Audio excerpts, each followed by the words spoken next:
Good morning, everyone. Welcome to this week's Department of Medicine Grand Rounds. Before we get started, just a few housekeeping points.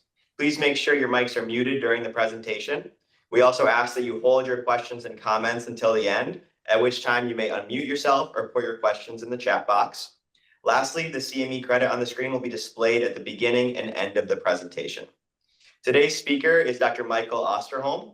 Dr. Osterholm is a Regents Professor, McKnight Presidential Endowed Chair in Public Health, the Director of the Center for Infectious Disease Research and Policy, and a Distinguished Teaching Professor in the Division of Environmental Health Sciences, School of Public Health at the University of Minnesota. Dr. Osterholm earned master's degrees in both environmental health and epidemiology, along with a PhD in environmental health at the University of Minnesota.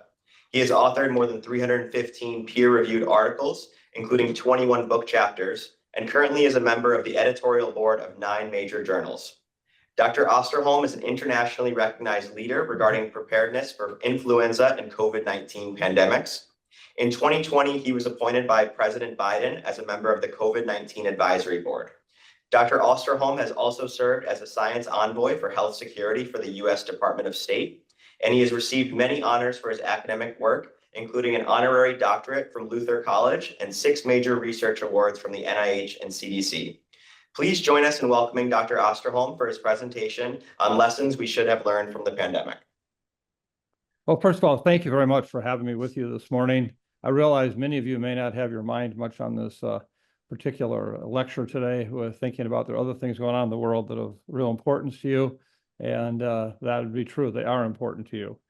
First of all, I have no relevant financial relationships with eligible companies to disclose. Happy to report that. And this is your CME text, text 24569 to 8888-816-4893 for credit. And I'll put that up again at the end of the presentation for CME credit.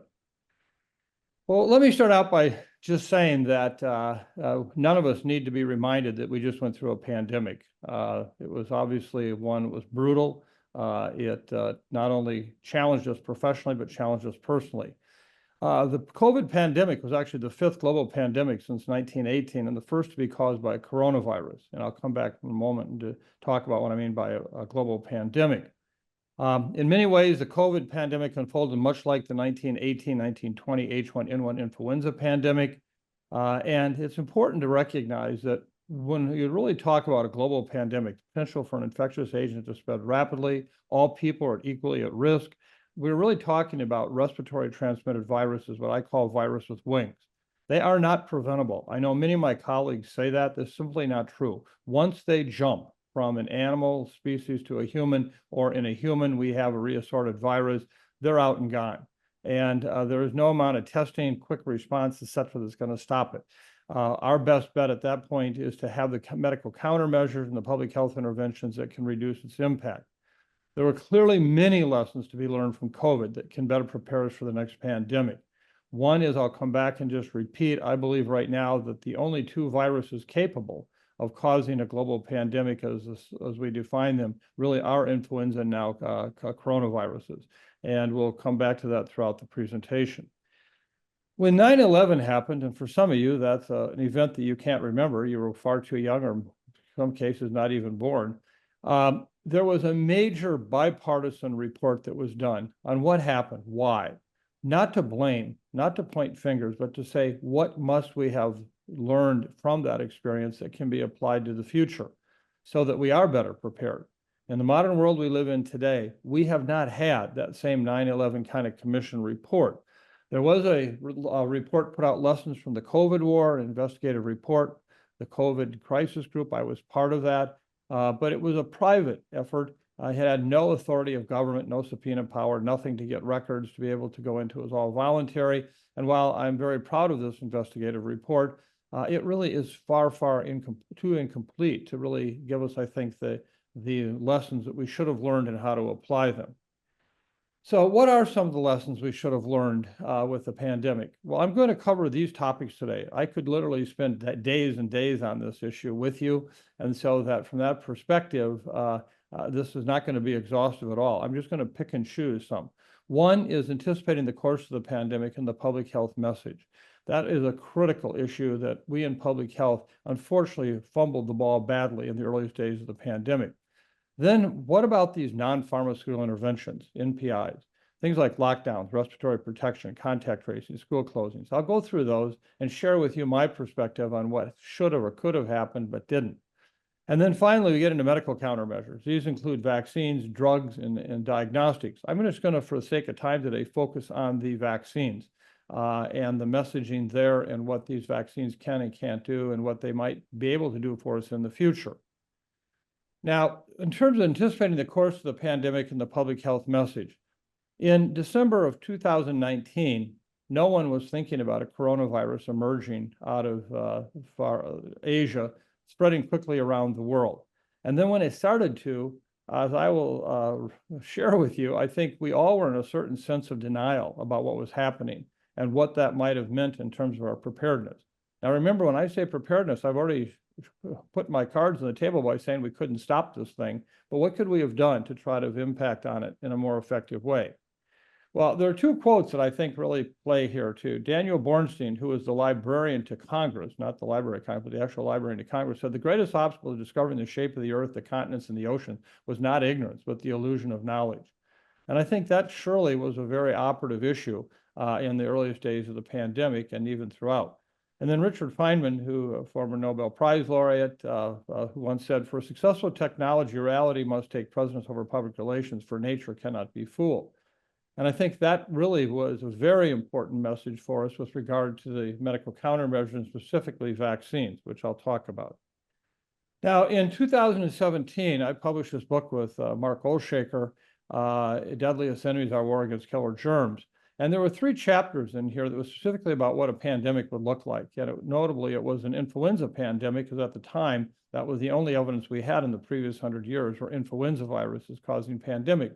But if you took the word influenza out of those 3 chapters and in place put the concept of a coronavirus, you would have seen that it played out pretty much as we thought in the 3 chapters, literally lasting for multiple years, not having medical countermeasures in the earliest days that were effective, et cetera, et cetera. It was interesting because when this book first came out, I actually received a fair amount of criticism from colleagues for overhyping what a pandemic might look like. And scaring people needlessly. 3 years later, I think the message was there.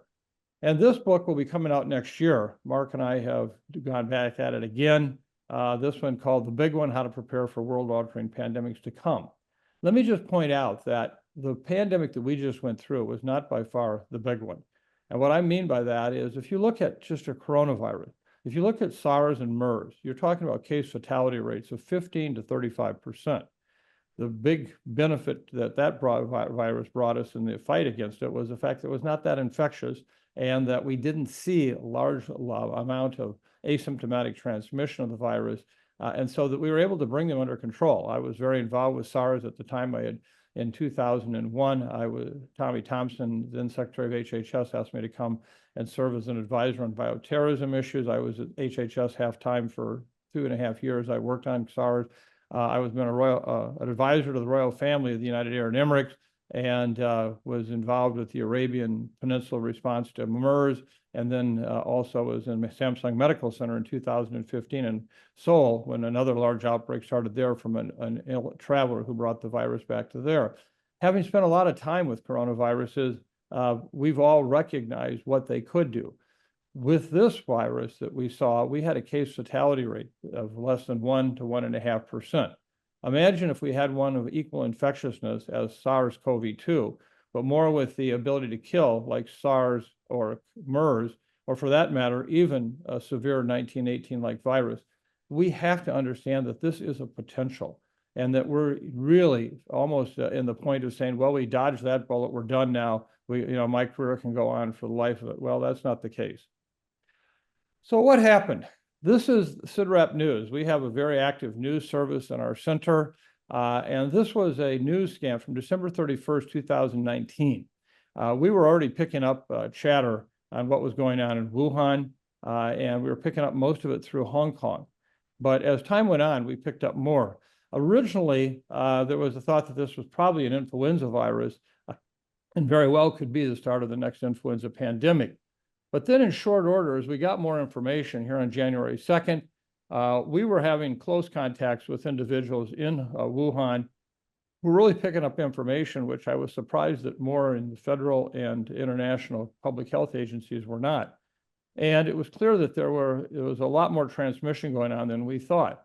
At that point, again, feeling like this was influenza, I went, oh, this is going to be bad. And then we got our first evidence of a coronavirus infection, and I was actually quite relieved, thinking, well, this is going to be like SARS or MERS. It'll not be good for a while, but we'll be able to bring this under control. By January 3rd, the cases started to spike in Wuhan. It was hardly being covered by the media. And then on January 6th, we were getting more and more questions as we began to see much more widespread transmission. And it was also at this point that it was clear that this wasn't a coronavirus like MERS or SARS, that it was spreading much differently. And we were trying to, scream at the top of our lungs, this is it, guys, this is going to be a bad one. Again, more information. We just kept pumping it out with our contacts in Asia. We established several. We actually had one contact that turned out to be a foreign reporter from Europe who was in Wuhan, who was talking to us many times a day, more out of their own fear of being in Wuhan, but at the same time sharing great intelligence. By January 15th, we were seeing clusters of cases, not just here, but also in other locations, such as in Korea. And on January 20th, I put out a statement from CIDRAP saying this was it. This was going to be the next pandemic. The evidence was clear and compelling. At that point, it was going to be a coronavirus. Let's get on with it. Well, you might have well said, I thought that all your mothers were really bad people, because the response we got was very deafening. And in fact, what happened was when WHO held off on even declaring this emergency, I went to the New England Journal of Medicine and JAMA and said, could I write a perspectives piece on why this is so bad?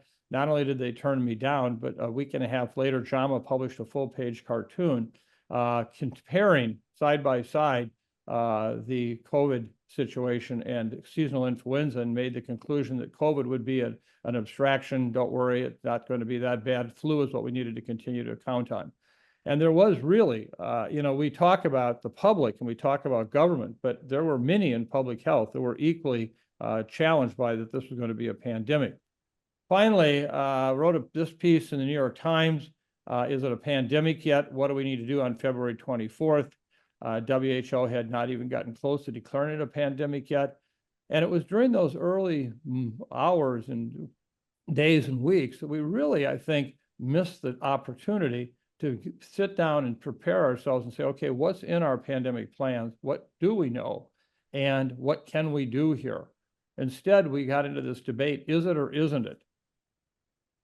On March 10th, I was invited to appear on the Joe Rogan show. I had no idea who the hell Joe Rogan was. My younger graduate students said, you got to do this. This guy really has a great reach out there. And while you may not always agree with his politics, he does reach an amazing audience. On March 10th, I did the show. On March 11th, that podcast was downloaded 10.5 million times in the first day. And the ability to outreach was really important. And I found in Joe a sparring partner about what was going on, but generally someone who listened. And while he may have changed his messages later on, we were able to get messages out. It was also on this show that I did the back of an envelope calculation, and it was clearly a back of the envelope. I made it clear. I shared with all the people how I came up with my numbers. I said, I thought that in the next 18 months, we could see up to 800,000 deaths in the United States. Again, exaggeration was the norm for the response. And in fact, in this particular article here by Peter Bergen that was in CNN, I talked about, and this was in April of 2020, we were just in the beginning of this pandemic. We had to understand this was not going to be short-lived, and that again repeated that 800,000 number. Well, if you look, this is December 11th, 2021.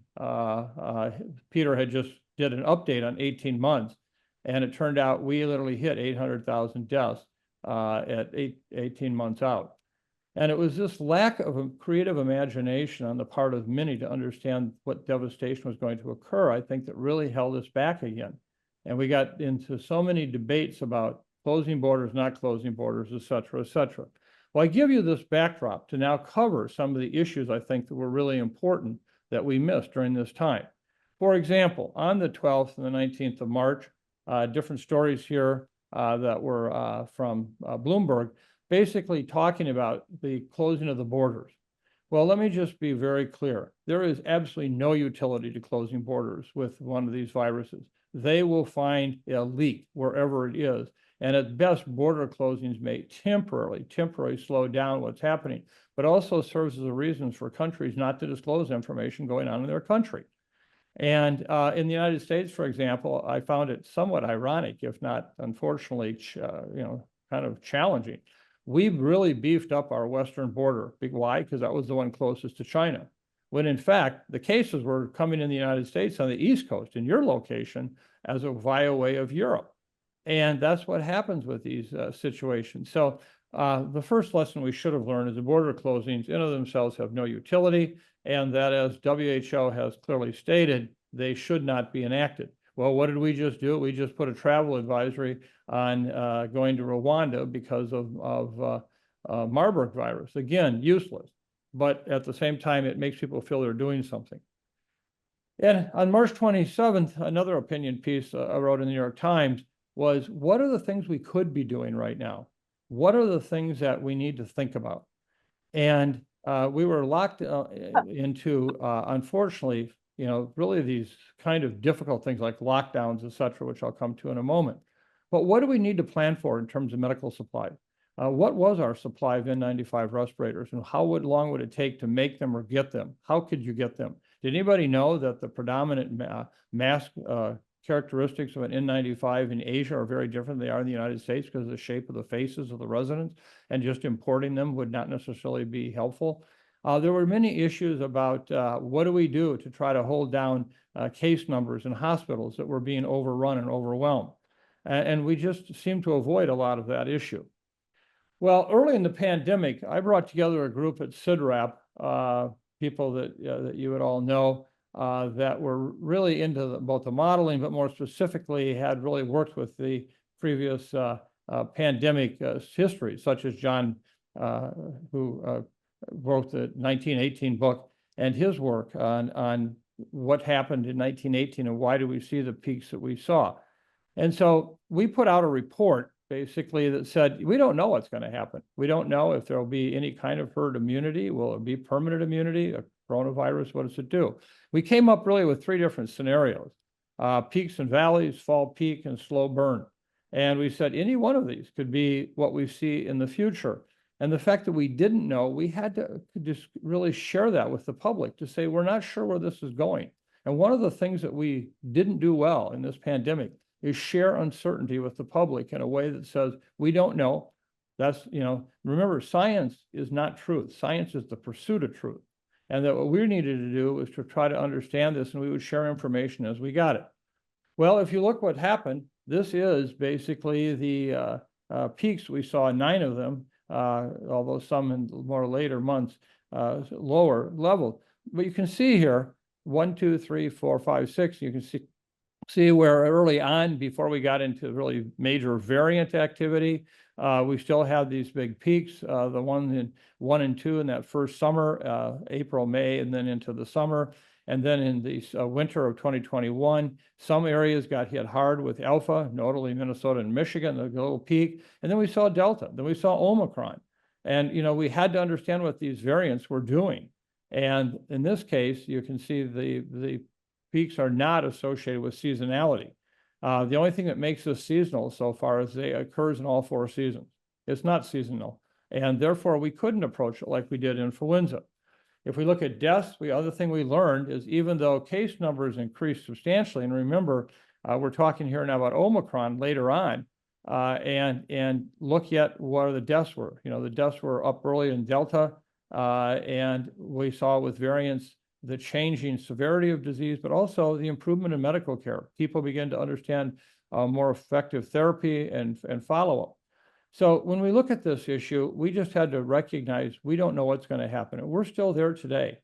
Even with this situation with SARS-CoV-2, we've got 2 things interacting simultaneously. One is waning immunity, which occurs as a result of time after either infection or vaccination, and new variants.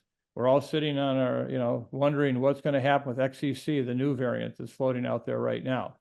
So because we couldn't predict for the public what was going to happen, they felt like we didn't know what we were doing. And that is an area that I think we should have been much more clear about, of understanding this is new, this is what we know. If this were SARS or MERS, this is likely what would have happened. And then, of course, when the Omicron surge came, could be one of the worst public health challenges of our lifetime. And from a hospitalization standpoint, that was the case. It was. Fortunately, we saw less severe illness, fatal cases than we had in the earlier surges proportionally. Nonetheless, it was overwhelming the system. CDC got into a great deal of trouble, you might say, for changing recommendations to go to a 10 to 5 day quarantine or isolation period. And what I found unfortunate was an explanation for the public that helped them understand. Basically, that initially was made for healthcare workers. It was not made for the general public recommendation. And it was one that was made because we were so short of staff. We couldn't staff hospitals. We couldn't staff pharmacies. We couldn't staff EMS services. And what we said was, at 5 days, if you are feeling well enough and you're willing to wear an N95 respirator during the entire period you're working, will you come back to work and help out? Because you're likely going to be working with people who are infected with SARS-CoV-2. Well, that quickly spread to include everybody. And today, of course, as the virus itself has changed, shorter incubation period, et cetera, we now know that, in fact, probably 5 to 7 days is going to be the best you're going to get. And in most cases, that will be the period of time of infectiousness. Now, one of the areas I wanted to just briefly cover, and this is one that could take up a couple lectures, is modeling. We got ourselves into a hell of a lot of trouble with modeling, not understanding what we didn't understand, and then not sharing what we didn't understand. In this case, this was a model that was put together by faculty at the University of Minnesota and the Minnesota Department of Health. I had nothing to do with this model, and had I been involved with it, I would have tried to can it, because I felt that in retrospect, there were many, many challenges in terms of what they were covering and how they were covering it. Well, what they did, and we shared this with the Commissioner of Health, who then shared it with the governor. And on March 25th, 2020, the Minnesota Governor, Tim Walz, who this name may be familiar to some of you today, held a press conference to announce results of the U of M and MDH, Minnesota Department of Health, modeling studies regarding the course of the pandemic in Minnesota. 2 scenarios were presented. One projection concluded that COVID cases in the state would peak in 1 month if no mitigating steps were taken, with deaths reaching as high as 74,000. Grabs your attention. The second scenario determined with mitigation measures like a lockdown, the number of deaths would peak in 3 months at 50 to 55,000. Well, that went public, and that became the frightening number that everyone was living with. Well, let me just point out that through July 2023, okay, a few extra years beyond the next month or two, there were a total of 12,800 Minnesota reported deaths. Still a tragedy, but nowhere close to the kind of number that we had just seen here, 74,000 or 50 to 55,000. And because of this, we and public health across the board, and unfortunately, many people thought this was our model at CIDRAP, and we had nothing to do with it. But it was concluded by many in the state that the number of deaths were hyped to justify a statewide lockdown. And I could understand why they were saying that. Much of the early modeling was very, very unhelpful to us in terms of what was going on with COVID. And we saw this time and time again. I think CDC finally got it right by the second into the third year of the pandemic with the ensemble model, where they now use information from anywhere from 25 to 30 different modeling groups, and they never go beyond 30 days, never go beyond 30 days. And I think that their modeling has been much more helpful, but also by the nature of only being able to go 30 days out, does it really say that we still have a lot of questions, what's going to happen 60, 90, 120, or 365 days out. So if anything, this pandemic should have given us a crude awakening to the fact that modeling can be as dangerous as it can be helpful. And we're still paying a price for what I thought was really careless modeling that was done by my colleagues here in Minnesota. If we look at non-pharmaceutical interventions, lockdowns, again, here was one that I was a little bit out of course with everyone else. I really argued strongly against lockdowns. Why? I mean, I would want people to get infected? No. But think about this. You know, if you really believe that this pandemic could last 2 or 3 years, as I did, if you're going to lock down for 30 or 60 days, are you going to be able to do that for 180 days or 365 days or 700 days, 1,000 days? No. What we needed to do is come up with a much more rational approach where we said, you know what, what's the purpose of doing this? Because, you know, if I get infected in the first few days of the pandemic or later on, I'm still infected. If I die in the first 6 months versus the second 6 months, if I die in the third 6 months or the fourth 6 months, I'm still dead. The point being is, what are we trying to do? We were trying at that point to keep our hospitals from being overrun. And that was literally what was happening. And so our approach that we projected here was, we need to treat this like snow days. What we need to do is have a measure and get accurate surveillance data to say on a given day how many hospital beds are taken, et cetera, et cetera. And when we get to a certain trigger point, then you put in place, okay, this is a stay at home for the next 7 to 10 days to try to dampen this down. And you know what? It'll be a constant series of battles. It goes up, we knock it down. It goes up, we knock it down. But what happened was I put in this lockdown, which was a concept for many that seemed as if they were in prison. This engendered major, major pushback against public health. And it did not accomplish anything. And a good example is right here in Minnesota, where the governor did put in place a statewide stay-at-home order, but he did put into it exceptions for essential workers, which turned out to be 82% of the workforce. Now, that never really was a lockdown, but it got perceived as such, and it got stated as such.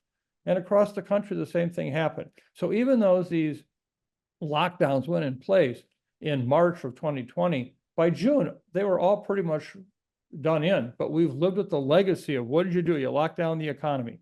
What happened after that June time period was largely the effort of private companies, of individual actors out there, schools. It wasn't the government saying to shut down.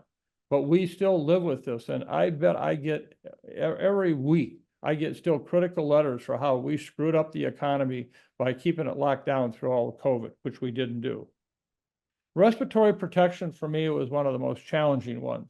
Having been involved with influenza for many years, having been involved with coronaviruses, I recognize the importance of respiratory protection and what that meant. Well, it turned out that early on, there was this big debate about airborne transmission versus droplet. Now, remember, airborne includes droplet because everything, just the first 6 feet out from an individual with large droplets that fall quickly to the ground versus aerosols that, you know, persist in long distances and throughout a time. And we found this great debate between the airborne crowd versus the droplet crowd. And everything in our professional training that we had said this is clearly airborne. The epidemiology was classic airborne. And we got into this battle, which was terribly unfortunate. Lydia Maraska and Don Milton published this very important paper with a number of our authors on it, really addressing this issue head on. And this was at a time when WHO and CDC were still maintaining this was largely droplet, if not all droplet.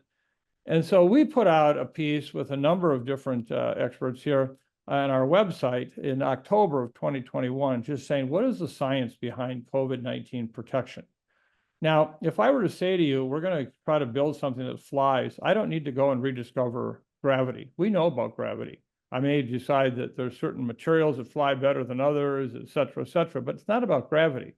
Well, the same thing is true with respiratory protection. The industrial hygiene world has a lot of information on how do you actually keep certain particles from not being inhaled, and what does that mean? And so we really laid out the issue of respiratory protection and what it meant. And in fact, came up with this particular table, which has been reviewed by the industrial hygiene world, of which they agree completely with this. And this was based on the potential infectiousness of the Delta variant. And if you look, this is what, on the left side, you see the source is wearing X. On the top side, the receiver is wearing X. So in other words, the source being a case, the receiver being an uninfected person.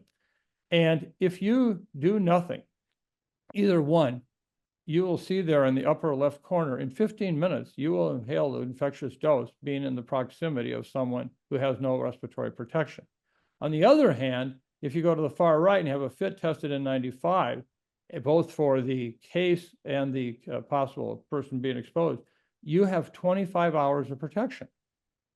Now, you can go look at this table and pick out what you want, whether it's cloth masks, surgical masks, etc. But remember, it's two issues. It's fit and it's filtration. Why are N95 so unusual? Because of the way that they're made, they actually have pore sizes that are far, far too large to stop a virus from coming through. But they're electrostatically charged, and that's what stops them. So you can still breathe, even though you may think it's uncomfortable, you still can breathe. But you also then stop it, and you get a tight face fit. If you look at a surgical mask, you don't get a tight face fit.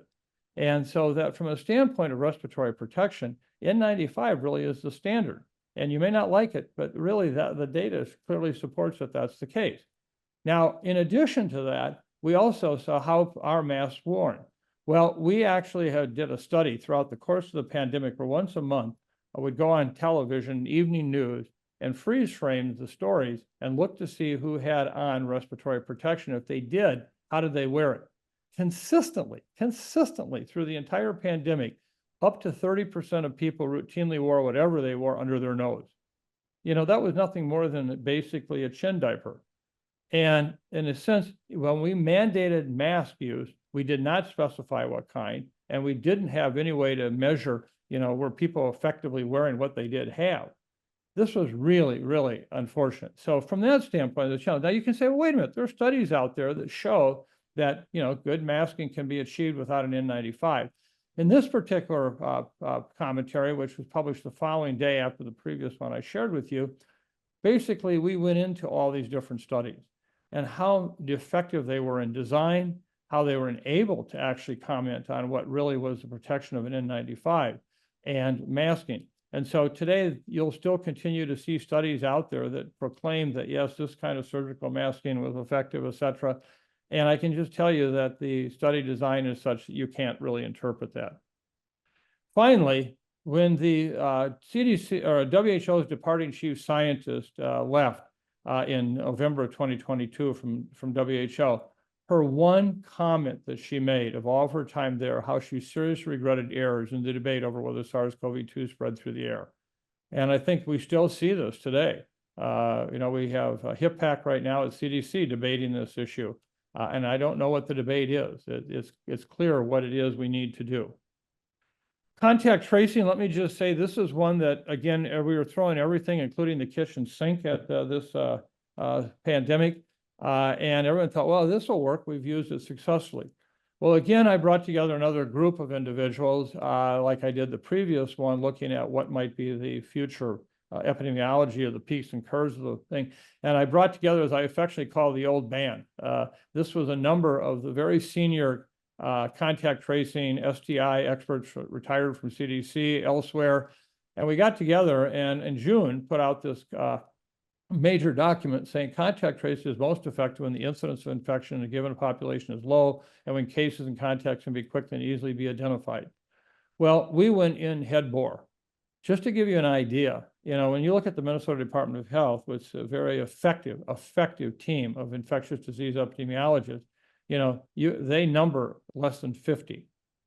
By the middle of the summer of 2020, we had 1,200 people in Minnesota alone working on contact tracing. I mean, it was incredible what went into this. And it soon became evident that it was terribly ineffective. It was ineffective because, first of all, in many cases, you didn't know who the people were that exposed you or who you might have exposed because they were anonymous. Second of all, if you even did know who they were, by the time you were actually documented as a case, someone could follow up with you to help you contact your contacts to tell them to stay home. It was far too late. You'd already gone through 1 or 2 additional cycles of infection. So after spending an exorbitant amount of money on contact tracing, coming up with all these things of how this is so important, groups that put major foundations that put major efforts into this, by the end of the summer of 2020, contact tracing had pretty much been abandoned.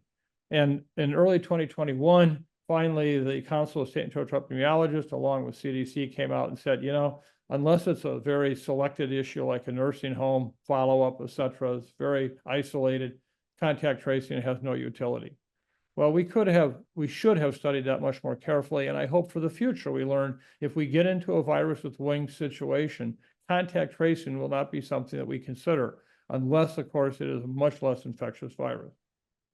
School closing. This was another one of these examples where we didn't understand what we didn't understand, but we thought we did.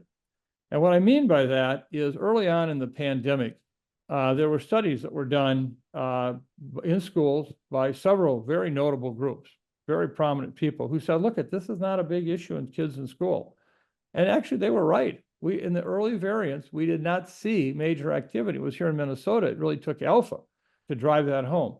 But if you look at what we saw with deaths in children in the US, in 2020, there were 221. 2021, it was 638. In 2022, 536. And many of the ones that occurred in 2020 occurred much later in the end of the year. What was happening was with the new variants, we actually saw a very different picture of infection in kids. So, but we were going by the data that was there from the early part of the pandemic, saying kids were not a big risk issue. There was not that nearly a severe disease in kids. And yet we saw later it was. And in fact, even today, if we look at what COVID deaths are doing, and we compare COVID deaths with influenza deaths, we are showing almost equivalency, in some cases slightly higher numbers of COVID deaths. We recommend kids routinely to get influenza vaccines, but we don't recommend that for kids with COVID. It's interesting. Well, what does this all mean? Well, I think, and this is another one, it was a Washington Post op-ed piece I've had in January 2022. It's time to acknowledge reality. Everyone who is using the 2020 data to say why schools should stay open were neglecting to understand that when Omicron came through, it basically closed schools down because so many kids were sick, so many teachers were sick, so many of the supervisors were sick, they couldn't stay open. And yet we found cities like New York and others, and you know this, we're going to stay open because this is the safest place to bring these kids to, which was simply not true. Not true. Yes, it would have been if it had been 2020, but this is 2022. And in fact, one of the very best studies done, I think, throughout the entire pandemic was a study of 166,000 households with adults and children using smart thermometers conducted from October 2019 to October 2022. And in the study, they showed, and I've looked at the study very carefully, I've torn it apart upside down one way and the other, and 70% of household transmission in homes with adults and children was from an initially infected child. When schools reopened in the fall of 2020, children contributed more to household transmission when they were in school and less during summer and winter breaks. This is not new in the sense that we see this all the time with influenza. But the point being is that we should not have adopted a policy that says schools are going to stay open at all costs. When we saw Omicron, it wasn't even about trying to stop transmission. It was about the fact we didn't have enough people to supervise. We had janitors who were still coming to work who are now overseeing major study halls where kids were at because they had no teachers to do it. At some point, we should have said, it's a snow day effect again. Once we get through this, maybe it's 7 days, maybe it's 10 days, we should dampen down transmission the best we can and then move on. Did we ever have that discussion? No, we didn't. Again, something we should have learned from the pandemic. Did education suffer because of this? Absolutely it did. And we have to understand that. We can't say that school wasn't important. But in fact, we also have to say, when is it because we're trying to reduce transmission? And for what reasons are we trying to reduce transmission? Is it temporary? Is it just to get us through so that we can get back into the schools? Is it, oh, we don't want any illnesses in our kids? Any kid who dies is just one too many. We've never really defined what schools should do. So if we go into the next pandemic, we don't have any better school policies now than we had when we started the pandemic.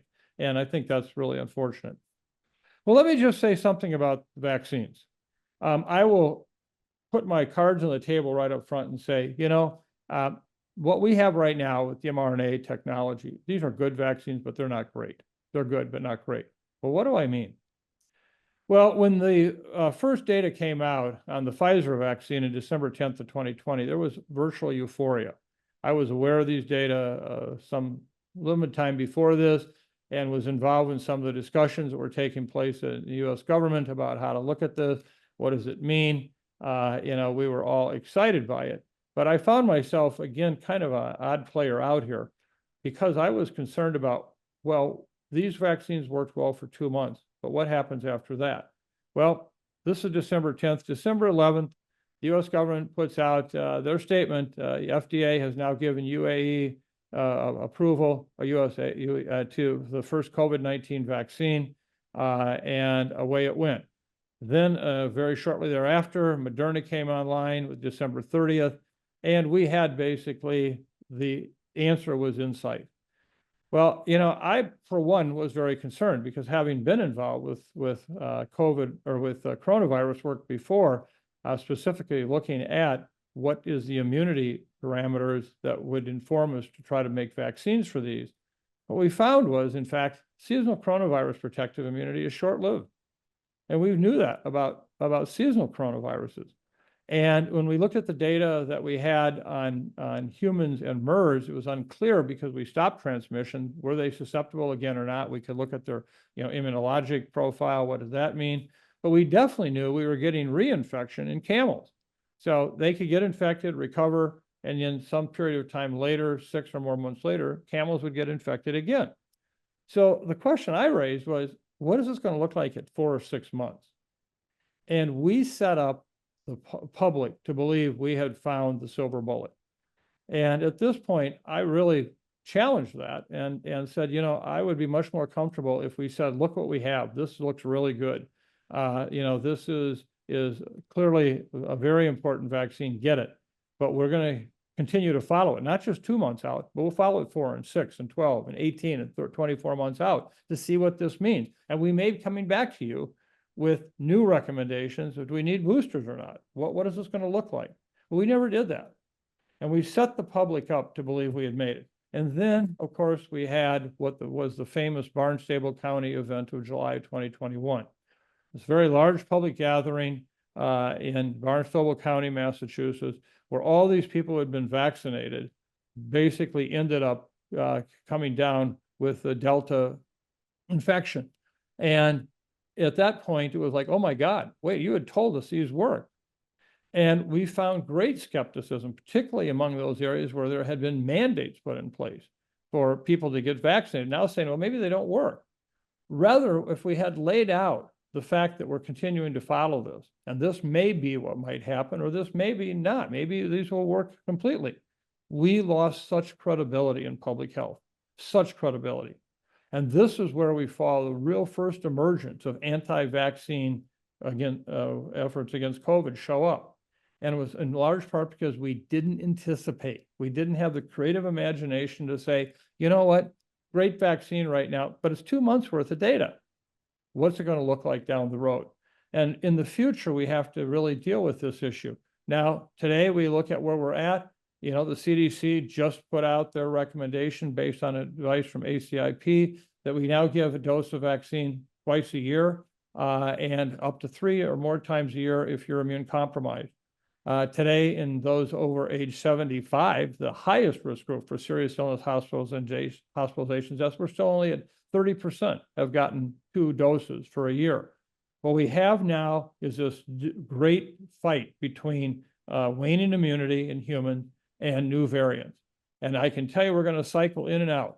As we had a major activity this fall, we're only seeing limited vaccine uptake, so much of the immunity is going to be infection-based. But within 3 to 4 months, we're going to start seeing that immunity wane, and we're going to continue to see new variants. And so just assume that when these two get together at the wrong time, i.e. limited protection from previous infection or vaccination, a new, more infectious, potentially more concerning variant, we're going to see spikes. Now, will they ever get to be where they were during the pandemic? Of course not. But nonetheless, we're going to have this constant challenge. And again, for people who keep saying this is seasonal, it's not. There is no evidence it's seasonal. And if we look at Southern Hemisphere, Northern Hemisphere, flu really is, it's going to be, but it's not this. So I think at this point, I surely encourage getting your 2 doses. I get my 2 doses annually. And all I can say is I recommend that for everyone. Now, where do we go from here? This is a very important paper that was pre-pandemic. The tragedy is that the data still hold true for today. This is Aaron Spiro in the group and one of our dear colleagues, Chris Chadwick. looking at the capacity to make seasonal and pandemic influenza vaccines. Now, this does not include mRNA technology for flu, which is still not there yet, but it's that's the same kind of thing we saw with COVID in terms of waning immunity. But if you look at seasonal flu vaccine production, and you look at how long it takes, the number of months it takes from when you start and how you use all capacity, whether it's the chicken eggs or cell culture. Right now, if we were to have the pandemic launch today of flu, and given the fact that I will say that mRNA is not going to play a key role early on, we could produce about 3.4 billion doses of vaccine if everything goes right in the first year, 3.4. Now, you need 2 doses of vaccine. So that means you're really talking about, less than 2 million people or 2 billion people out of the 7.5 billion people live on the face of the earth that would have vaccine in the first year. Now, I have to say, I really do applaud efforts like CEPI, the Coalition Epidemic Preparedness Innovations, to have that 100-day mindset. We'll get vaccines out in 100 days. Don't tell me, though, how long it takes to get the first dose of vaccine out. Tell me how long it takes to get the last dose out when everybody in the world will have access to it. And that is years. So we still have a terribly, terribly inadequate manufacturing capacity for vaccines in the face of a pandemic. Now, we've been very involved at CIDRAP with 2 different vaccine roadmaps. Basically, we now are really the roadmap center for the world, in the fact that all government agencies in the US, Asia, and Europe are now using this. And we're actually monitoring what's happening with corona vaccine R&D. And we have a very detailed roadmap by which we've laid out with over 100 experts, what are those things that we need to do to get to step 1, then to step 2, then to step 3, then to step 4, and getting us durable protective vaccines. And we're monitoring this. We keep track of it. We keep track of funding, et cetera, to know what's going on. We have the very same thing with influenza vaccine. We have a major effort here in which we're supported for COVID by CEPI and here by NIH. And again, the same thing is true. And so we're trying to help accelerate and build the model vaccine for the future, which, as it shows here, this is a roadmap for a 10-year plan for prioritizing and coordinating global influenza vaccine R&D. We do believe, and I believe very strongly, that we can end up finding really much more effective, game-changing vaccines with more durable protection, and to the point of also accelerating manufacturing should a pandemic arise. These are still going to be, these vaccines, the key to responding from a medical countermeasure standpoint to any future pandemic. And again, don't just tell me how long it takes to get the first dose of vaccine. Tell me how long it is for everyone to get it. Well, let me just wrap up here by saying that when you look at where we're at, this is a paper that I published in August. We're just not ready for the next pandemic. The one thing I think that is most tragic at all is not just we don't have the technology, et cetera, we need. Public health has lost the trust of the public in many ways. And trust is really a critical element in getting a population to respond to something like a pandemic. And we have a lot of work that we need to do to better understand what are the implications of that. And, we look no further than the United States. This country is more divided now than probably any time since the Civil War. And how do we bring groups together when, we're hearing the kind of rhetoric that would basically dismantle even what government agencies we do have to work on this issue? It's a challenge. So let me just conclude. We will experience more pandemics caused by viruses with wings. Some may result in much morbidity and mortality than either the 1918 or SARS-CoV-2 pandemic. We remain largely unprepared for the next pandemic, and we have learned little from our recent pandemic to better prepare us. We desperately need a 9/11-like commission review of what happened. And again, not to blame, not to point fingers. What should we and could we have learned? Having effective and safe vaccines ready for immediate global use will be critical to reducing the morbidity and mortality. And here again is your CME. Text 24569 to 888-816-4893. Thank you very much. Thank you, Dr. Osterholm, and thank you for all your work was Sid Rapp, and for being a truth sayer, a voice of science, data, reason throughout the pandemic, who was never afraid to speak up, to say the truth, which those of us in infectious disease, public health, and who care for patients, really appreciate. And I know it hasn't been always easy, and you probably get all kinds of chatter on feedback on social media, whatever. But I have a question for you is, the CDC came under a lot of criticism and a lot of mixed messages, from them of how to handle it. Will the CDC recover? And you've talked about the lessons learned. Will the lessons be really taken seriously and learned? Again, this is my own opinion, so I'm not representative of anybody, but, I think that CDC as an organization isn't of one mind yet. I look at what's happening with HIPAC right now and looking at the issue of respiratory protection, and I feel like I'm, back in my asthma days, okay? I think that's been a real challenge. Other areas, I think, have done a remarkably good job. So there's not one CDC in a sense. There are, really all these different parts of it. But I think that what's challenging right now is that it's very hard to dig yourself out of a big hole. And even if they didn't dig it themselves completely, the public largely right now has a real challenge. I mean, let me give you an example. We're seeing for the first time a whole new type of anti-vaccine efforts. Prior to the pandemic, virtually most of the anti-vaccine work was around safety, autism, all these different issues like that.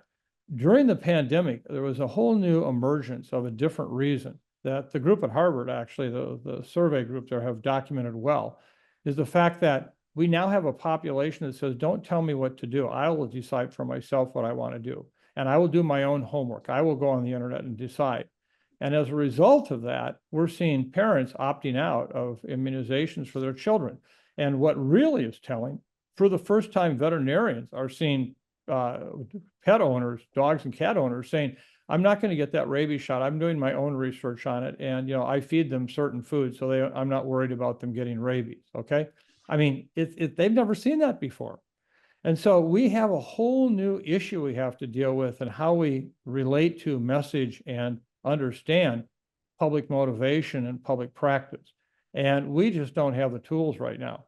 So this is a really important area to have to deal with. And every one of you on the screen, that when you have a patient come in, a parent, whatever, and you're trying to convince them that they should follow the ACIP recommendations for vaccine, and they have their own 500 pages of material off the internet, and they're going to challenge you. I mean, that's new. That hasn't happened before like that. And so I think that is going to be a challenge at CDC, is how do we communicate? How do we gain trust? And I got to be honest with you, I don't know the answer to that. Thank you. So we have some questions, Dr. Schutzer. Thanks, Mike. That was Thank great you. talk. I want to ask you something else, like a step back. And even going back to our toxic shock days. Hey, Steve, you're dating us now, man. I remember that after like the news media reports decreased, it fell off, and many states stopped. It seemingly the incidence was so low, except for Minnesota, because I know you were part of the driver and the culture there, that you kept doing good epidemiological surveillance. So we knew it was still going on, but you had to look at Minnesota. And I think this may be happening in other states, maybe due to resources or lack of public interest. Can you comment on that? Yeah, well, first of all, I mean, just as a history lesson, I don't have much time, but what happened in toxic shock syndrome, we were able to determine that it was actually the fluid capacity of the tampons, in part had to do with the amount of oxygen in the material in the tampon that caused the Staph aureus to produce this exotoxin. And the higher the fluid capacity, the higher, the more oxygen was released into the vagina.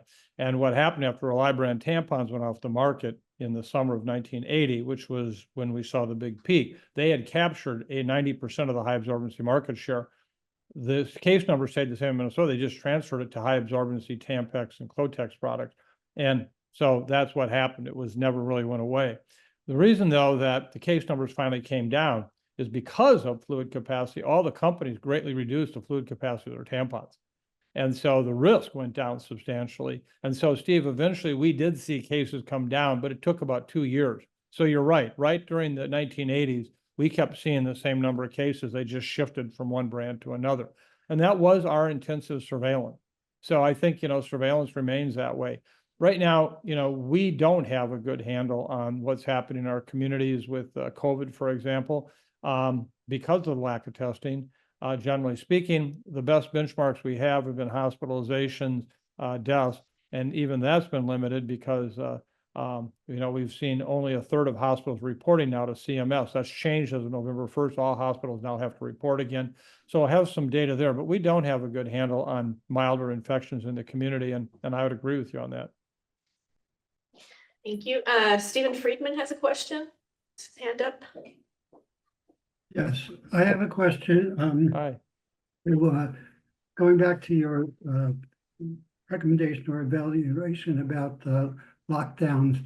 I know that in New York City, we didn't have whether that was the equipment or the personnel to deal with an outbreak or epidemic like COVID. And I know, in fact, that the country does not have the infrastructure of personnel in hospitals or whatever to deal with this kind of situation again.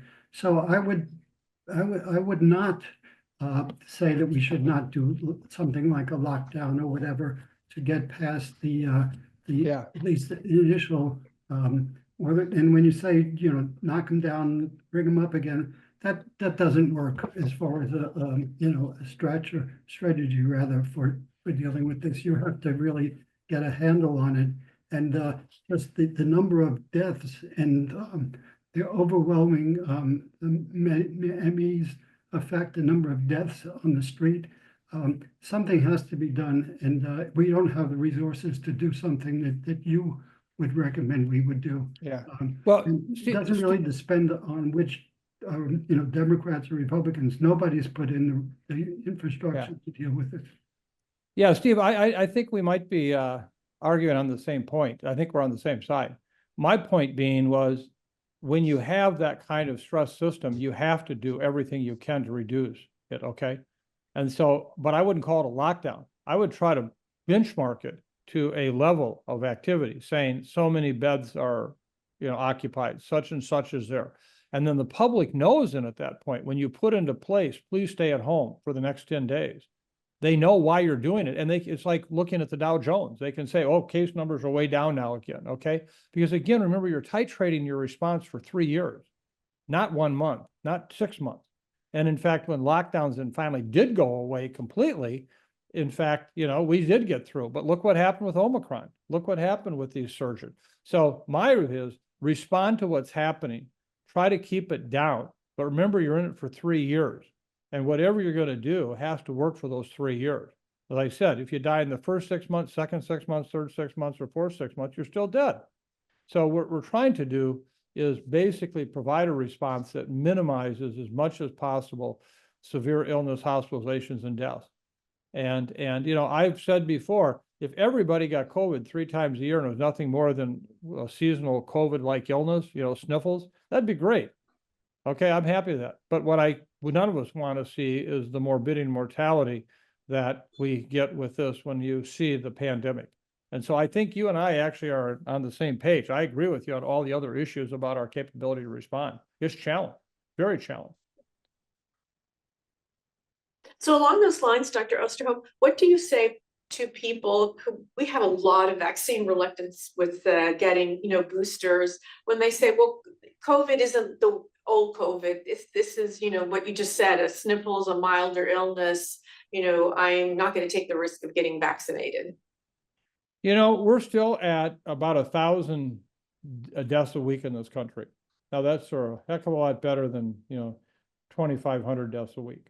And that's where we were during the pandemic. So I still talk about that issue. I mean, even with influenza in kids, I look at it and say, how can we justify making a recommendation for influenza vaccination in kids, which I support completely, but not make the same recommendation for COVID when we have, more cases. Now, grant you, so COVID and flu are very similar in the sense that waning immunity with flu is real. Some of you who listen to my podcast heard me all fall say, don't get the flu vaccine, don't get the flu vaccine. Now get it, okay? Because we see 2 to 12% reduction in protection by month following dose, waning immunity. I would never tell you not to get a flu vaccine. I'd just tell you to get it close to the season, okay? And so I think with COVID, you just have to keep coming back. I hear about this. Okay, what is the risk of myocarditis in young, healthy boys? Okay, it's real with this vaccine. But if you look, all of these illnesses have been relatively mild. Nobody has been seriously ill with myocarditis from the vaccine, whereas we have lost a number of kids from myocarditis from actual infection. And so you just have to try to, as best you can, lay out the information in such a way that the value proposition is there for them to see. And again, you can't make them do it. So, I look at long-term care today, where we have miserable results right now in vaccine levels. Why is that? And it's not that we don't push it there, but we have a lot to learn about how do we make that happen. Well, we're out of time. I want to thank Dr. Polly Thomas for extending the invitation to Dr. Osterholm so that he accepted. And thank you not just for the presentation today, but for the work you do. And again, being a beacon of science and trying to keep us all safe. So thank you so much. Thank you.